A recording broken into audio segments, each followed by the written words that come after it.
Bonjour à tous, bonjour à toutes, je suis Manuela Ivano de My Happy Change, je suis coach, thérapeute en thérapie comportementale, cognitive, émotionnelle, formatrice en soft skills, en compétences psychosociales, en prévention des risques psychosociaux. Et très bientôt, vous aurez la possibilité de faire avec moi du bilan de compétences en ayant la possibilité de vous faire financer, puisque je suis en train de passer, en tout cas d'être accompagnée sur la certification Qualiope, qui est une garantie de qualité pour les formations, pour les accompagnements aussi, et qui permet bien évidemment de faire financer soit ces accompagnements de bilan de compétences ou de formation avec le CPF ou avec les OPCA. Cette petite partie CV étant terminée, j'aimerais aujourd'hui en fait vous parler de ces croyances. Croyances conditionnelles qui viennent façonner notre vision du monde et qui nous amènent à interpréter et à déformer la réalité et qui vont engendrer derrière des émotions qui, la plupart du temps, seront des émotions désagréables, peut-être inappropriées, et puis des comportements qui seront inappropriés.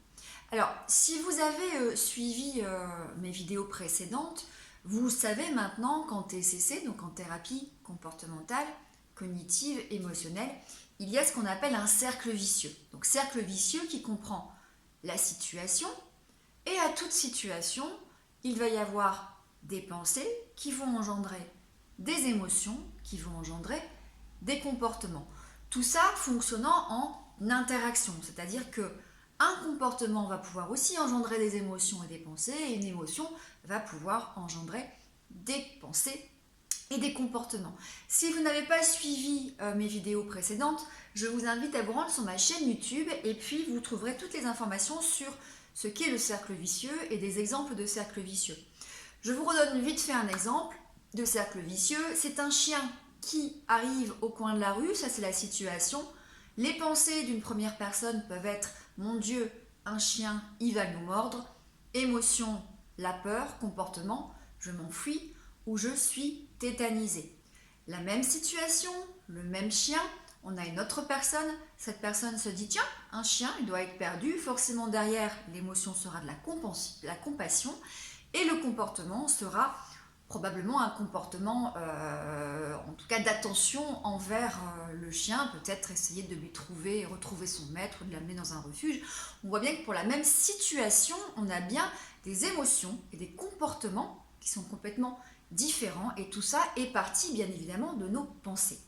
Alors, ce qu'il faut savoir, c'est que derrière ces pensées se cachent des croyances conditionnelles, des croyances inconditionnelles et puis des schémas. Donc il va y avoir les schémas cognitifs et aussi les schémas de Jung, les schémas précoces de l'enfance. Ça, je vous referai peut-être d'autres vidéos là-dessus.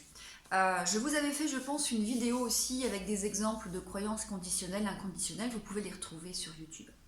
Aujourd'hui, je vais vous donner les 10 croyances conditionnelles qu'on le retrouve le plus en cabinet et qui ont été identifiées par un des pères fondateurs de la thérapie cognitive qui s'appelle Monsieur Ellis. Je vais vous citer ces 10 croyances et puis sur 2 de ces croyances, je vais vous montrer un exemple de cercle vicieux pour vous montrer comment ces croyances vont engendrer des pensées dans le cercle vicieux qu'on appelle les pensées automatiques et donc qui vont engendrer des émotions et des comportements. Ce qu'il faut savoir, c'est que derrière chaque pensée qu'on appelle des pensées automatiques, les pensées automatiques, c'est ce qui arrive comme ça à l'esprit. Peut-être qu'au moment même où je vous parle, il y a des petites pensées qui arrivent, qui disent « Mon Dieu, elle raconte n'importe quoi, je comprends rien, qu'est-ce qu'elle raconte ?» Voilà, c'est genre de « Ou alors tiens, c'est super intéressant. » Voilà, c'est toutes ces petites pensées qui vous viennent comme ça de manière automatique. C'est pour ça qu'on appelle ça des pensées automatiques. Derrière ces pensées se trouvent des croyances conditionnelles, inconditionnelles, des schémas cognitifs et bien sûr les schémas liés aux schémas précoces inadaptés de l'enfance, liés à des besoins qui n'ont pas été nourris dans l'enfance. Et je vais donc vous lire ces 10 croyances et par la suite, ce que je vous inviterai peut-être, c'est dans toutes les situations que vous serez amenés à vivre demain, en tout cas des événements de vie, essayez vraiment d'analyser vos émotions, les comportements, est-ce que les comportements ont été appropriés ou inappropriés, et voir s'il n'y a pas une croyance justement qui est en train d'activer les pensées automatiques, les émotions, les comportements. Alors, la première croyance, c'est j'ai besoin d'être aimé. Je dois nécessairement être aimé et approuvé par presque toutes les personnes qui m'entourent. Pour cette croyance, je vous ai montré un exemple de cercle vicieux. Voilà. La situation, ça va être mon ami ne me parle plus. Les pensées automatiques, c'est je ne suis pas assez bien, elle ne m'aime pas. Forcément, derrière, il y a un schéma cognitif des croyances qui dit mais en fait, il faudrait que je sois aimé par tout le monde. Et si je ne suis pas aimé par les gens, ça veut dire que je ne vaux rien et que je n'ai pas de valeur. L'émotion, ça peut être de la tristesse ou de la colère. Et puis en termes de comportement, on va avoir des comportements inappropriés qui peuvent être soit de la fuite, on refuse d'aller voir son ami parce que derrière on a cette croyance, ou alors ça peut être de l'agressivité. La deuxième croyance, je dois réussir. Pour être reconnu et avoir de la valeur, je dois être parfaitement compétent ou performant à tout point de vue. Alors ça, c'est une croyance qu'on va retrouver aussi souvent donc chez les perfectionnistes, avec au niveau des schémas précoces, des idéaux exigeants.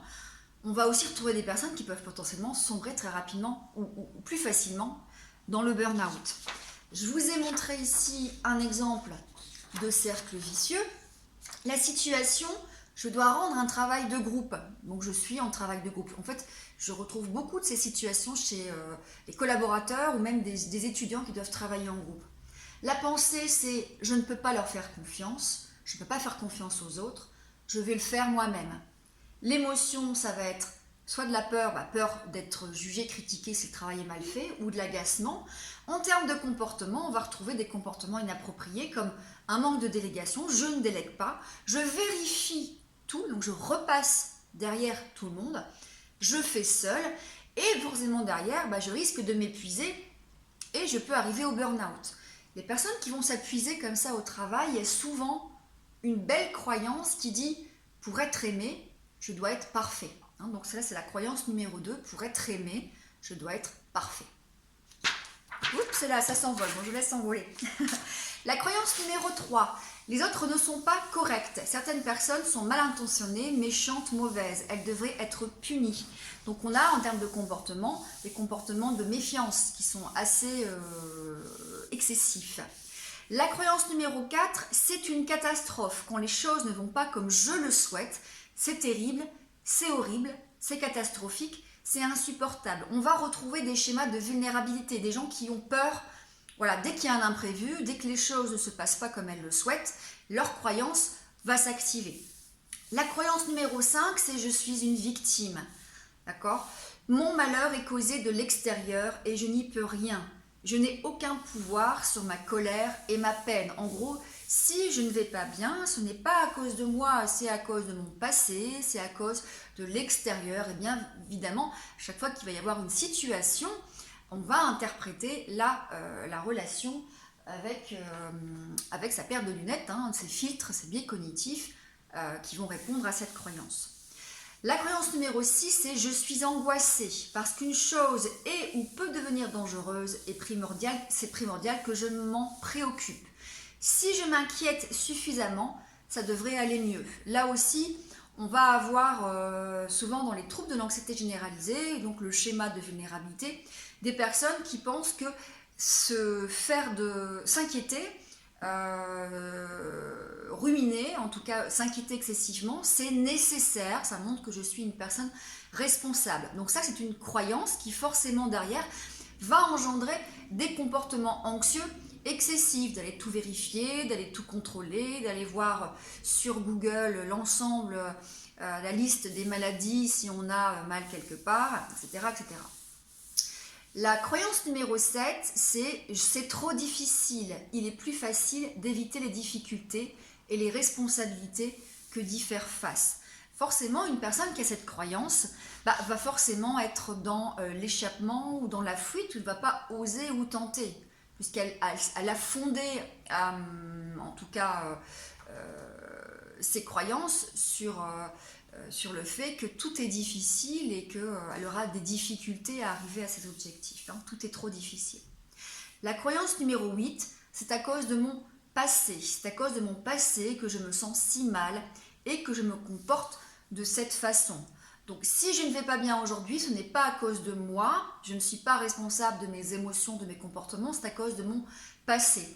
Forcément, des personnes qui ont ce type de croyance vont avoir du mal à travailler sur elles, dans le sens où elles occultent le fait qu'elles ont une part de responsabilité dans leurs choix, dans leurs décisions, et qu'elles peuvent bien évidemment contrôler, en tout cas si ce n'est pas contrôler, c'est avoir une action sur leur façon de penser, leur façon d'agir, et leur façon d'accompagner leurs émotions. Croyance numéro 9, il y a assurément une parfaite solution, cela devrait être autrement. Il y a une solution parfaite aux dures réalités de la vie et c'est une chose terrible de ne pas la trouver immédiatement. Donc c'est la croyance que en fait pour tout problème, il y a forcément une solution. S'il n'y a pas de solution, ça devient un problème.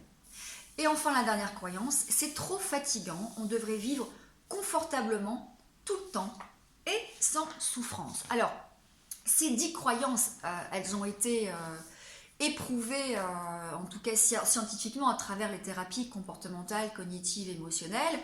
En tout cas, elles viennent d'Albert Ellis, qui lui était spécialiste en thérapie cognitive, mais ce sont les croyances qu'on retrouve le plus aujourd'hui en cabinet. Et je peux, moi, effectivement, en témoigner sur les personnes que j'accompagne. Il y a au moins toujours l'une de ces croyances qui se cache. Alors, le rôle du thérapeute, c'est d'aller creuser justement les pensées automatiques, parce qu'au départ, c'est un peu là, vous avez l'iceberg, hein. Le haut de l'iceberg, ça va être les pensées automatiques, les sensations corporelles hein, qui vont s'exprimer, les émotions, les comportements, mais en dessous, il se cache beaucoup de choses. Qu'est-ce qui se cache derrière ces comportements? Qu'est-ce qui se cache derrière ces pensées automatiques? Eh bien, on va trouver les croyances. Donc, on va creuser avec des outils comme par exemple la flèche descendante. On peut aussi travailler avec la thérapie des schémas, faire passer des questionnaires pour essayer d'aller chercher les croyances. L'objectif étant bien sûr de faire comprendre à la personne que l'on accompagne que cette croyance est erronée et qu'elle vient en fait interpréter complètement sa vision du monde. Alors, je cherchais, voilà, je réapparais. Je vais mettre ma super paire de lunettes qui est magnifique, qui va sans doute me faire un regard globuleux. C'est une loupe. Je commence à devenir presbyte et il faut que j'aille rapidement, en tout cas, me commander une paire de lunettes. Voilà, avec votre croyance, vous voyez le monde avec une paire de lunettes. Et à chaque croyance, une paire de lunettes différente. Donc je mets ma paire de lunettes et je ne vois plus le monde de la même façon. D'accord? J'interprète, je déforme, j'occulte, j'élague, je garde uniquement ce qui m'intéresse pour que ça corresponde à ma croyance. Et donc tout l'intérêt de la thérapie, c'est de prendre conscience de cette croyance, de l'avoir identifiée, d'en prendre conscience, d'en prendre conscience dans son cercle vicieux, dans ses comportements, et après d'aller la détruire, en tout cas la travailler avec son thérapeute. Voilà, j'espère que cette vidéo vous sera utile, 13 minutes déjà. Prenez soin de vous, je vous encourage à essayer de repérer ces croyances, en tout cas déjà peut-être en fonction de la liste que je vous ai donnée, de repérer peut-être une ou deux croyances qui fondent déjà votre vision du monde et qui peut-être entraînent des comportements inappropriés. Prenez soin de vous, à très bientôt, merci.